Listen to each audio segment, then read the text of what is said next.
welcome back to my channel. It's been such a long time since I recorded anything for this channel. I believe the last video I recorded was October. But as you can see by the title of this video, I am doing my first trimester update or recap for my last and final baby. Yes, I am pregnant with baby number 4. It's crazy to say that, baby number 4. I did start this channel a while back in 2020 when I was pregnant with my first daughter.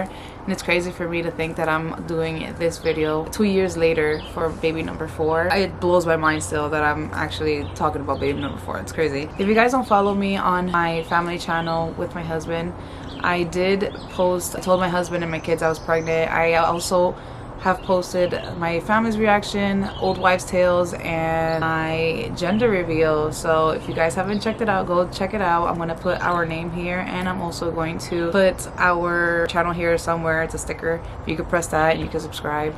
But it's so crazy to me to think that I'm recording this video. I still can't believe it. I've been trying to record this video for the past like 3 or 4 times, and I just keep on missing parts, and I literally just had to write everything down in order for me to remember every little thing that has happened during the past few months, because I am now 24 weeks.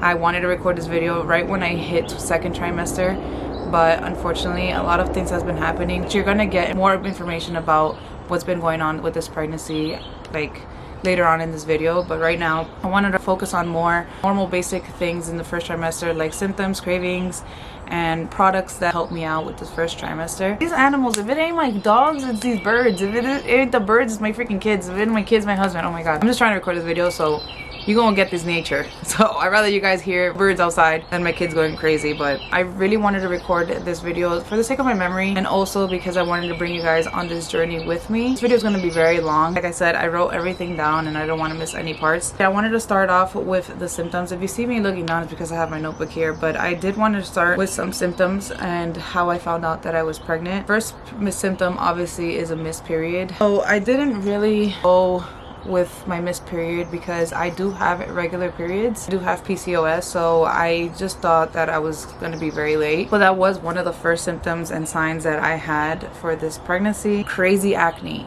I had the worst acne in the world. I didn't really get crazy acne with my 2 boys. With my baby girl Amaya, I did get crazy acne, and this baby too. It broke out like crazy. I never break out ever. I never break out, never get pimples or anything. So constantly peeing. That was another symptom that I got in my first trimester, and how I kind of started finding it very suspicious that I was kind of pregnant or not. Fucking bird is so loud.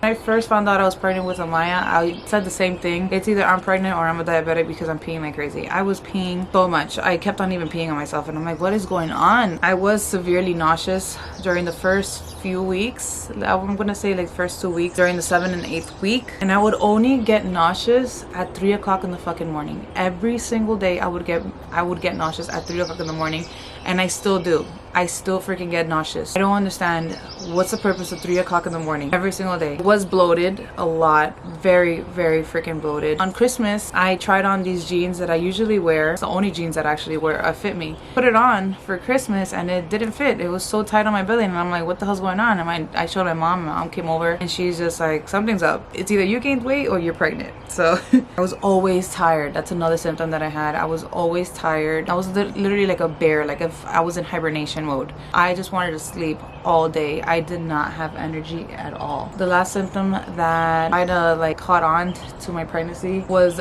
definitely the itchiness. I don't know if you guys ever have dealt with itchiness in your pregnancies, but it is the worst feeling in the freaking world. I had it with Amaya, and I'm having it with this one now. Never had the symptom with my boys. My boys was the easiest pregnancy. These past two pregnancies, I don't know if it's because it's my 3rd and my 4th, I just get the craziest freaking symptoms ever. Like I've never gotten it before. It was so itchy, like I was crying. I was scratching myself so bad, and I'm like, something is wrong with me. There's something wrong with me because I cannot be this itchy. And then I started to remember that I had it with Amaya, and I'm just like, holy shit, you know what, I need to take a pregnancy test. At one point I was like, I didn't even want to take a pregnancy test. I was just like, oh, it's either COVID, because I will speak about later on in this video how I did have COVID during the beginning of my pregnancy. When I found out that I was pregnant, I had COVID, and I was very emotional. That's the last one. I'm very fucking emotional. I would fight with my husband and cry. I was emotional for everything. My family, I started like crying with them, like get mad at them. Oh my god, it was the worst. Cravings. cravings. That's another thing that made me realize that I was pregnant, was my cravings. I just wanted to eat cereal. Cereal is the only thing, and I actually still am like this. I only want to eat freaking cereal. But in the beginning of my pregnancy, my first trimester, I only wanted to eat Lucky Charms and Honey Nut Cheerios. That's exactly the same way I felt with my third baby. Now it's just like Fruity Pebbles, Trix, and Frosted Flakes. Gummy candies. Gummy freaking candies. All I wanted to eat was gummy candies, and specifically the eggs, which I'm gonna post a picture here on what I'm talking about. The egg gummies, oh my god. But it's the specific egg candy that I used to have when I was in elementary school. In front of my elementary school there's this little bodega, and they used to sell these freaking egg gummy candies. I wanted that and I couldn't find anything at all. I was literally about to buy 10 pounds of it off of Amazon. My husband's like, no, you're gonna be freaking diabetic. And also I wanted to eat the pink and white puffs, which I'm gonna show you a picture of how the pink and white puffs are. If you don't know what I'm talking about, do not know why. Just gummy candy. And I still am like that till this day. I just want to eat gummy candy. Now it's just lifesavers. Cinnamon raisin bagels with cream cheese and jelly. If you know me, you know I am a New Yorker. I eat my bagels with cream cheese and jelly, but this is the only thing that I could stand eating for breakfast. Cereal was basically my dinner, and freaking my cinnamon raisin bagels with cream cheese and jelly was my breakfast every single day with coffee. Another thing that I thought it was weird, I do love myself a fucking salad, but I just wanted lettuce, tomatoes, cucumbers, and balsamic vinaigrette. That's all I craved every single day. But then when I would eat it, I would get sick. Depends on what vegetables too, which I'm gonna get on to after the cravings. But another thing that I was craving so bad was bread, which is another reason why I knew I was pregnant, because I was craving bread. I love bread. Since I was little, I've always ate bread just like that. Just grab it from the bag and I'd eat it. But this time I just kept on eating bread all day, and I wanted bread all the time. Another thing that was weird was Hot Pockets. I am very picky when it comes to food. Not picky, but more of a hypochondriac, thinking that if I'm gonna eat something, I'm gonna get fucking cancer or anything. But all these artificial foods, I do not really eat. I eat it when I'm craving it. But this time, I just wanted to eat Hot Pockets as well. Specifically, the ham and cheese Hot Pockets. That's all I wanted to eat. Things and foods that I can't stand, and I still can't stand till this day. The smell of onions or meat. Anything that has to do with onions and meat is disgusting. I think chicken is the most disgusting thing in the world. That's the only thing that I eat. Like when it's protein wise, I only eat chicken, and I cannot eat chicken. I think it's the most disgusting thing in the world. I feel like meat smells like death to me. Disgusting. Fucking nasty. But now, going on to my second trimester, I could stand only steak now, which is weird because I hate red meat. I'd rather eat steak than chicken. Eat anything that has to do with onions and peppers. If I find onions and peppers in my food, I will throw up. It grosses me out just looking at it. Seriously, it's disgusting. And I cook with onions and peppers. I don't know why this baby does not like onions and peppers, but baby does. The smell of heavily, is that even a word? Heavy seasoned food. If I smell a very heavy seasoned food, I will throw up. I could smell the garlic, the onion powder, any little powder that's there. It grosses me the fuck out. Toothpaste, and I still can't stand it to this day. Way past my second trimester, and I cannot stand toothpaste. I will throw up just looking at the toothpaste. I hate toothpaste. I do brush my teeth twice a day, maybe 3 times a day, because I get so disgusted by food. My husband is like, why the fuck are you gagging? You're brushing your teeth. Why are you throwing up? You're brushing your teeth. Like, just the taste of mint is disgusting. Literally anything that I smell that's off, I have the nose of a dog right now. Literally, I just throw up with everything. Yeah, going on with my first trimester, I wanted to talk about the products I used during my first trimester that helped me out. Let's start off with the category for nausea. How do you say nausea? Nausea? For being nauseous, I did use the Seaband, which works. I don't know, it's something about like an acupuncture that you put it here and that little ball just touches a part of there. I don't know. But I wore it for this pregnancy as well, and it helped out a lot. Preggie Pops is another one that works. It's a lemon flavor, lemon and raspberry flavor, but specifically this one because this one has, I believe, the vitamin B3, which helps out with nausea. I believe it's vitamin B3. Ginger ale and saltine crackers. Can't really stand saltine crackers. I'm lying. The ones that helped me out was the Club Snacks, which I'm gonna post a picture right here. The Club Snacks crackers. Those crackers are the ones that I could only eat and could only stand with nausea, and it helped me out with my nausea. For stretch marks, it's a very difficult topic because stretch marks all depends on genetics and the elasticity of your skin. With my second pregnancy, I got stretch marks. I haven't got new stretch marks with this one so far, or the third one, but I did get really bad stretch marks for my second baby. So I did start using, once I found out that I was pregnant, I started using the Palmer's cocoa butter, which I'm going to post a picture right here, right away. I also used oil cocoa butter as well. My daughter's looking at me right now. She's so cute, my baby. I am still using it till this day, the Palmer's coconut oil. Bio oil is another great alternative, which I used during all my pregnancies, my first, second, and third pregnancies. Really good. But yeah, miscellaneous things that helped me out up until now, up until recently, that I'm still using till this day, is a gallon of water. Water is going to be your best friend, whether you freaking feel sick of drinking water or not. Water, it has helped me out with my first trimester. Sometimes I feel dizzy and I just drink a cup of water and I feel a lot better. I don't know why. So changeable cups. If you don't want to carry a freaking gallon of water every single day everywhere, you could get these little changeable cups, which I used. I used my kids, but unfortunately my kids broke mine. These are the prenatal vitamins that I use right now. In the first trimester, I used these type of vitamins. They were gummy vitamins, which I thought they were going to help me out more because of my nausea, but it made it worse. So I just chose to go with pills. My doctor recommended probiotics as well, because in the first trimester I was getting BV, if you don't know, bacterial vaginosis, and which is a lot of information for this. And I was also getting a UTI, and I got a strong UTI, which I thought it was the baby, but it ended up, that pain ended up being a UTI. So I was recommended probiotics, which these are the ones I use and I still use till this day. And since I'm doing this video is the first trimester and up until now 24 weeks, I am going to talk about my belly band. Belly band I started wearing literally right after my first trimester, because I started feeling my pelvis pain a lot more with this pregnancy and earlier on into this pregnancy, very early. So belly band is one of the things that I have to have on my list. This has helped me out, and it's still been helping me out till this day. So like I said in the beginning of the video, I did want to speak about this very sensitive topic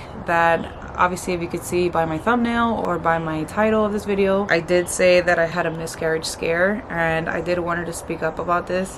It's a very delicate part of this update, which I was very hesitant to talk about because it still brings me to tears to this day. It was the most traumatic thing in the world that I've ever dealt with, and it makes me want to cry right now.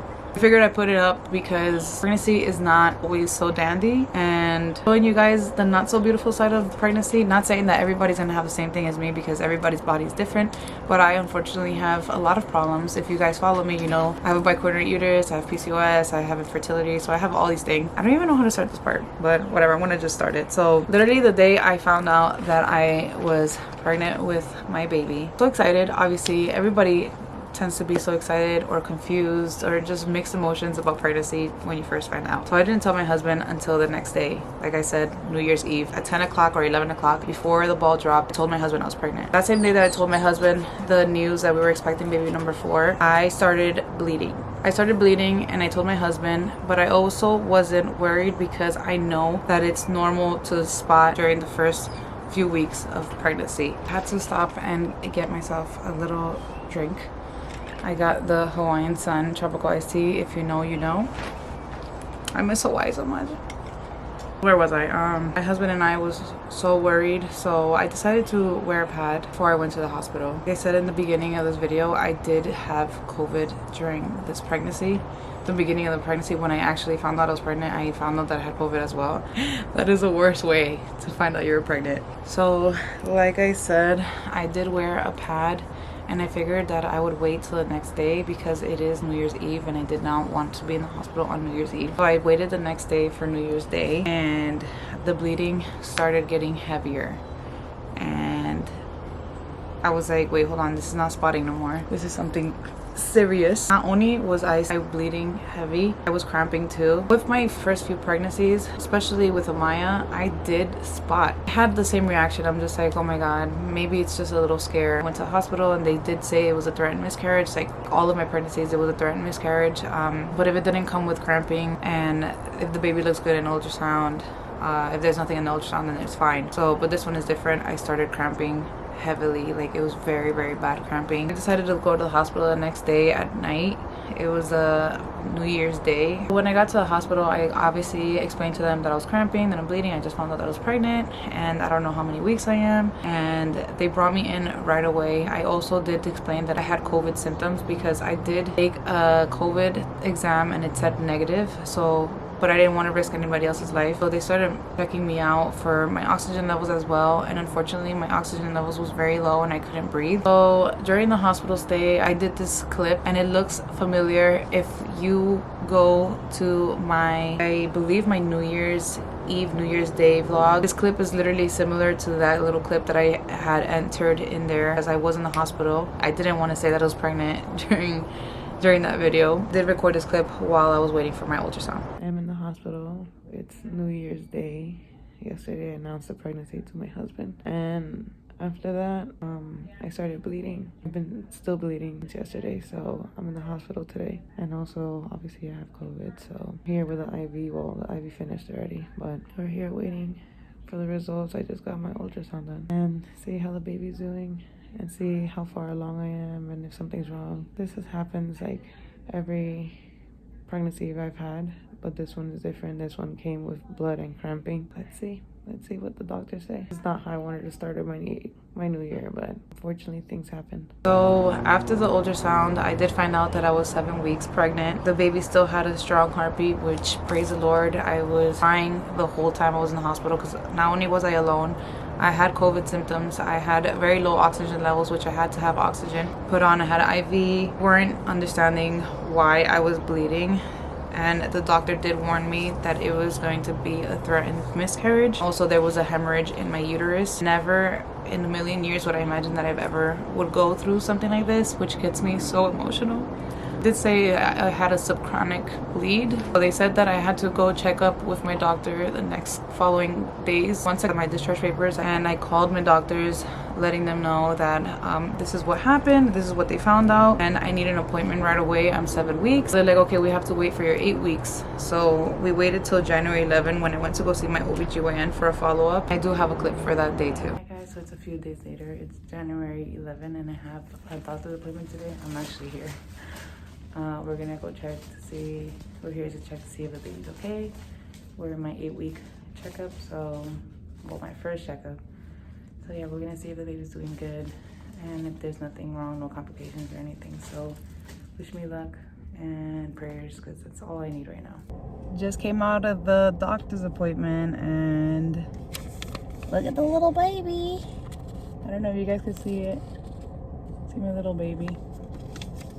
Unfortunately, I got bad news and I have to come back in 2 weeks to see a high-risk specialist. As you guys know, I have pretty complicated pregnancies, so this one is kind of a little more complicated than my last 3. I do need all the prayers, all support right now. I'm just hoping for a healthy pregnancy at this point. I'm not trying to cry, I'm trying to take it slow right now. I'm not trying to cry, because if I cry, it's gonna make it worse. So I'll keep you guys updated once I know a little more about what's going on in the next week or so. That day, I was really scared to get the news. I was so freaking scared that I was gonna get bad news that I was miscarrying my baby by myself, because during that time here in Virginia, you can't bring anybody. Now you can. You didn't bring anybody in, so I was alone in my first doctor's appointment, and I was so scared to find out that I was having a miscarriage. I was still bleeding that day. It was so unexplainable, and I didn't know what to do, what to feel, because I was like, where is the answers? I did have to wait 2 more weeks after that checkup to do another ultrasound. Hello everyone, so it's a continuation of the video, well, the clip before this one where I said that it was bad news. I'm actually heading to my appointment right now. It's already been 2 weeks since that appointment, and we're gonna go check up on the baby to see if everything's okay. I'm kind of nervous, I'm not gonna lie. I just hope everything's good. I've been praying, I've been crying, I've been praying. I'm not even gonna lie. I've just been so emotional. Just because of the pandemic, you have to go to appointments by yourself and stuff, so it's been kind of nerve-wracking for me thinking about I go alone to these major appointments. it's scary to even think about, like, God forbid if they give me bad news and I'm alone. I don't know how I'm gonna feel, how I'm gonna react. So I'm hoping that everything goes good with the baby. This past weekend my mom was here. We actually told her that we were expecting the baby, so she's been a nerve wreck as well. She's happy but more nervous because of me and my high-risk pregnancies. I'm praying that this appointment goes good. I'm heading there now, so let's see what they tell me. I hope it's good news, because this past weekend I just been cramping like hell. Like, I feel like my muscle is going like this. In my family channel, in that video that I posted of my family's reactions to my pregnancy, on the first clip it's me announcing the pregnancy to my mom, which I started crying and I ended up shutting off the camera. See, you could see that it says, unfortunately I got bad news. I just started hysterically crying with my mom because I'm like, you know, I need to tell somebody. I kept the secret of my pregnancy up until probably my 14th week when I entered my second trimester. I literally did not tell anybody that I was pregnant. I was going through all of this miscarriage scare, all of these doctor's appointments by myself. I didn't tell anybody. So I figured I'd tell my mom first, just for the sake of her, like, you know, helping me out. She's my safe haven, she's my comfort zone, and I feel like by me telling her that something's wrong, I know that she was gonna help me out. That's why I started hysterically crying, and I told her, instead of it being a happy moment, it was just a sad, a scary one. My mom was so worried during those times. I still remember it to this day that she was so worried. She kept on crying, kept on calling me, telling me how I was feeling, if I was bleeding, if I wasn't bleeding, if I went to the doctors. She was just so scared. She's like, I don't want you to lose this baby. So yeah, another 2 weeks passed. I'm sorry I'm looking down at my notebook. I just don't want to miss anything, any little part out of this first trimester. I don't want to miss anything out. So another 2 weeks passed and I ended up being referred to a high-risk doctor. And that day I got the greatest news ever, that the bleeding stopped and there was no more hemorrhage in my uterus. I was so excited after my high-risk doctor. Fortunately, I started cramping really bad after my high-risk doctor. I was so excited, and then all of a sudden the cramping started again, and I was like, for sure, I knew something was up. So I did an emergency appointment. They ruled out the miscarriage. There's no signs of miscarriages. Like I said earlier in the video, I did get a UTI, and that was the same day that I found out that the cramping, the very bad cramping that I had, was a UTI. I had a bacterial vaginosis, and I had to start taking prebiotics after that. And up until then, I've been having, every 2 weeks I have to see my high-risk doctor. Every 4 weeks I have to see my OBGYN. It is still a risk for my baby. I mean, it's 24 weeks. I still could have, it's not called a miscarriage no more. I'll go into labor, God forbid. They are checking my cervical length to see how my cervix is doing ultrasounds every 2 weeks to see how the baby's doing, the heartbeat, checking the heart. They check everything. When I tell you my high-risk doctor checks everything, I do ultrasounds every 2 weeks. I've just been taking things very slow, and I feel like I don't want anybody to pity me or to feel sad for me, but it's the reason why I kept my pregnancy hidden for a very long time for my family and friends that did not know that I was pregnant. This is the reason why I kept it inside me for so long and I didn't tell anybody. I hope nobody feels bad. I hope nobody feels like, you know, I left them out of this beautiful news that I'm pregnant. It's just that I wanted to take things slowly without anybody knowing, because I was just so scared that I was gonna have a miscarriage, and I didn't want anybody to, you know, be so happy for me, and then all of a sudden, if God forbid, if anything happened during those times, you know, I didn't want them to feel sad for me. I don't know if that feels so horrible to say. I just didn't want anybody to know. That's all. I'm just gonna leave it like that. I didn't want anybody to know. My family didn't find out that I was pregnant up until I was 14 weeks. And then they found out that the gender like a few weeks later. Oh, everybody was so mad at me, like, how the hell did you go through this by yourself, you know? And I just wanted to go through this little delicate situation, this delicate part of my pregnancy, just me and my husband alone, because we didn't want any negativity or any bad vibes from anybody or anything. I always said if I ever got pregnant again, I did want it to start recording in the beginning of my pregnancy. I did want to bring everybody along with me, but unfortunately things happened, and I'm just going to leave it at that. So yeah, one more thing that I wanted to say because of my miscarriage scare. So I've always been a high-risk patient, always have and always will if I ever have more babies, which I doubt it, but this is my last pregnancy. My last pregnancy, my third one, I did do progesterone inserts, vaginal inserts, and I'm doing it for this one now because I started with the Makina progesterone injections and I had a really bad reaction to it. I don't know if you guys could see, I still have the bruise. It's been a month and a half, and I have a bruise, a rash, and a hematoma. I had 3 hematomas, 2 here and 1 here from that freaking injection. It was a miserable time, most miserable I've ever felt, and it's been going well so far. I hit 24 weeks. I'm about to be 25 weeks. I am, like I said, 24 weeks pregnant now, going on to my 25th weeks, and I'm going to show you guys a little belly shot of my belly. Hold on a second. So this is 24 weeks, 24, almost 25 weeks pregnant with my baby number 4. This is my little one so far. So beautiful, my belly is so tiny, and everything is going so well. I do still would love and appreciate all the support and the prayers for my pregnancy, because it is very delicate, and it will be delicate up until I hit my 35th weeks, when they, you know, they can't be preterm no more. So keep us in your prayers and wish us the best of luck for this pregnancy. It is very delicate, and I do need all the prayers in the world right now. But yeah, the baby is so good. I'm so excited to bring you guys along in this journey with us. Like I said, if you guys don't follow us on my family channel, you guys should do so, because that's where I've been posting a lot about this pregnancy so far, and I would just love it if you guys just follow us on both channels so you guys could keep up with this journey. And I'm so excited to finally announce I'm pregnant, and now I'm going to do so many videos. I have so many videos planned for this channel. Like I said, this is my last pregnancy, so I'm enjoying it. Even though I went through a lot with this pregnancy so far, I do want to keep all these moments and all these clips for memories, for keepsakes for me. Yeah guys, I hope you guys enjoyed today's video. If you guys had any questions or concerns, no matter what, any comments or anything that you guys want to talk about, if you guys have any video ideas or suggestions I should do for this video, put it down in the comments down below. Appreciate it so much, and I'm so excited to be recording for this channel, and I am not going away anytime soon. You're gonna see my face. I'm gonna start being consistent more, because I don't know, I like recording for this channel. It's my channel. So thank you guys so much for watching, and I'll see you guys in the next one. Bye.